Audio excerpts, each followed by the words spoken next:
I'm going to talk you through 3 different ways you can reinforce the patch pockets at the corners. Now the reason why you need to reinforce the patch pocket, if we take this one for an example, if you imagine that your hand is going into that pocket, there's going to be a lot of pressure on those stitches. So we need to reinforce these areas to ensure that it stays nice and secure and the garment's got longevity. So I'm going to teach you 3 different ways. And I'm going to start off by discussing the reverse stitch.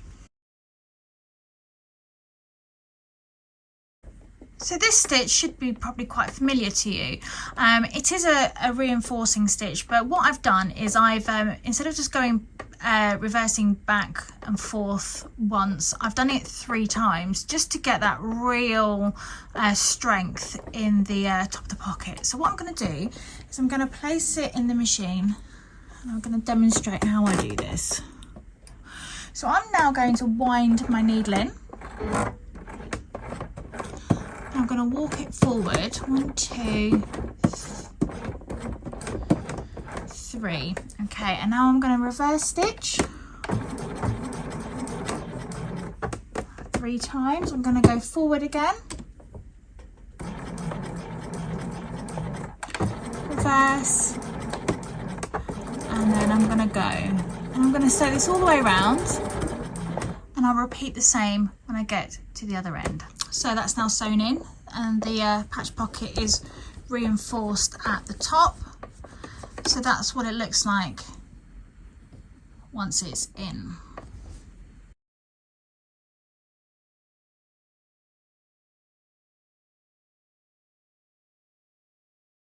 The second method is by doing what's called a bar tack. So this is obviously quite a large bar tack. So you would stitch your pocket on as normal, but at that corner you would set your machine to do a bar tack. Now a bar tack is a very short length, reasonably narrow width zigzag stitch.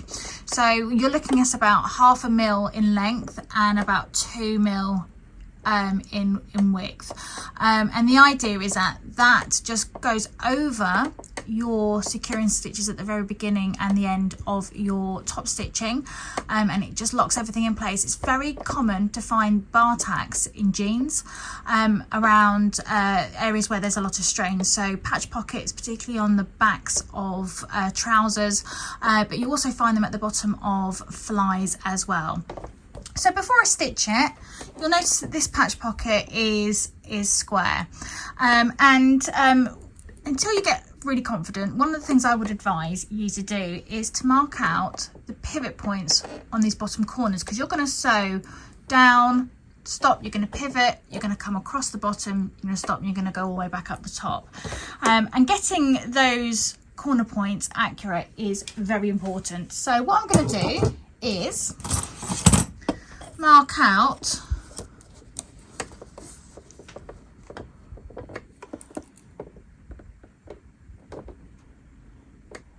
roughly where my pivot points are going to be, so that I don't overshoot it when I get to that bit. So I'll just show you what I mean. So I'm going to set this up. I'm going to do a couple of normal reverse stitches on this one.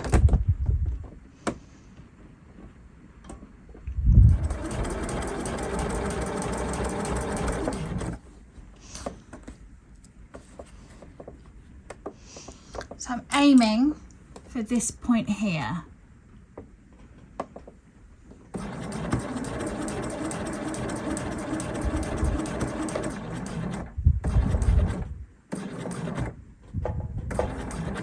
Perfect.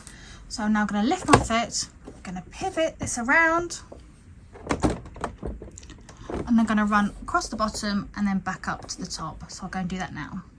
Right, so that's on. So now we're going to set the machine up to do that zigzag stitch. So again, we're going to go to about 2 mil in width and about 1/2 mil in length. It's a pretty good idea, again, to mark out where you want it to go, because we're only just sewing probably about 1 centimetre at this diagonal. Okay, And this is at a 45-degree angle. Now, if you were to start sewing here, because there is a little bit of bulk there, it's a good chance that your machine foot, or your presser foot, won't like it. So I always recommend that you start on a slightly flatter bit of fabric at the lower edge. So what I'm going to do is I'm going to place this in the machine.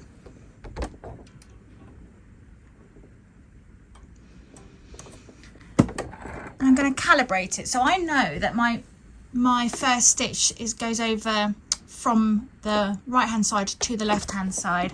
So I'm going to just walk that through just to make sure, we'll do its locking stitches now, but just to make sure that it's roughly in the right place, and that's looking good. Might just adjust the angle ever so slightly. And I'm now going to very slowly walk this up.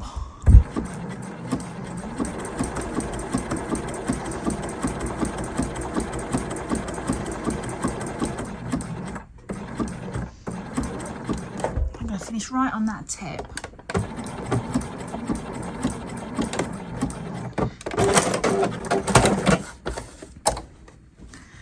And there we go. So if I take that tail thread away, you can see that that is securely locked in. So we just need to do the same again on the other side. And that is the finished article, and you can see that that's really secure. This is a very good technique to use on heavy fabrics like denim. So there we go, that's the bar tack.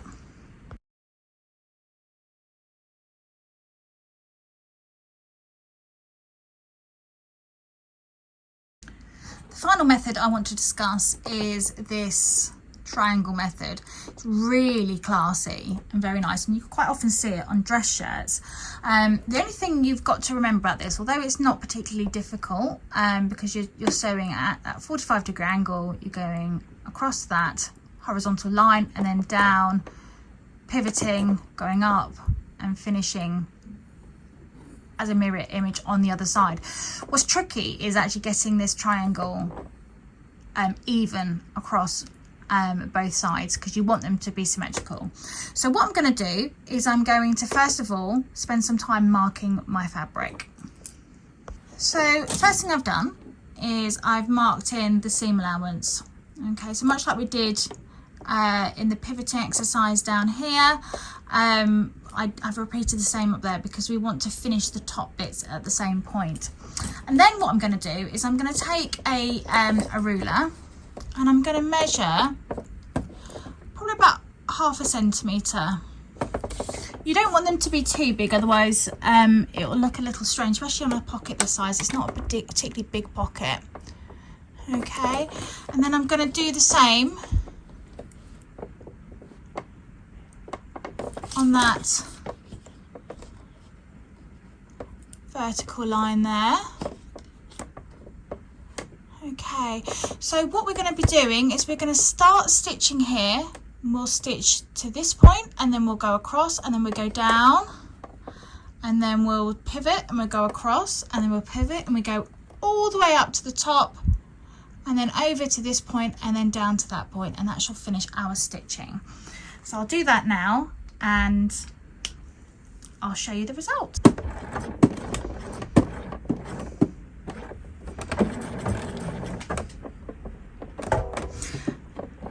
Now if it's easier, you can walk these stitches just so you know that you don't end up overshooting those markers. You can also reduce your stitch length a little bit, because it means you've got more stitches in a smaller space and you're less likely to, again, overshoot it. Okay, so that bit's done. So I'm going to come down the pocket.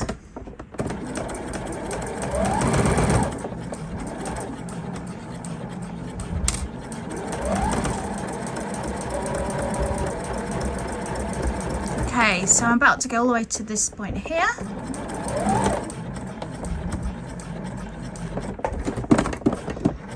And then I'm going to pivot.